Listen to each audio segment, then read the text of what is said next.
আপনি যেহেতু মুফতি এবং নিজেকে পরিচয় দিলেন গ্র্যান্ড মুফতি, আমি একটা বিষয় একটু মনে করি জি, হানাফিদের সর্বসম্মত মত যে মেয়েদের মসজিদে গিয়ে নামাজ পড়াটা মাকরুহ। জামাতে হজের সময় ওটা ভিন্ন বিষয়, ওইটা ভিন্ন বিষয়। ফরজ, হজটা ফরজ এবং সেখানে নামাজ আদায় করা, ওই সময় মেয়েরা জামাত আদায় করতেছে, একেবারে ওইটা ওরা করতে পারবে, কিন্তু পরে আর এমনিতে নরমালি আর পারবে না।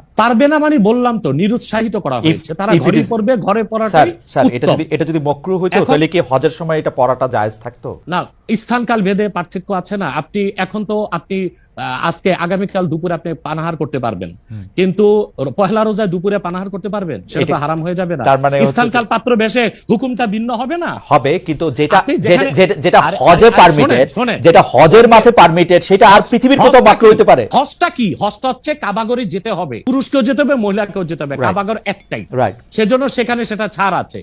কিন্তু মসজিদ পৃথিবীতে একটা না, মহিলারা ঘরে নামাজ পড়তে পারবে।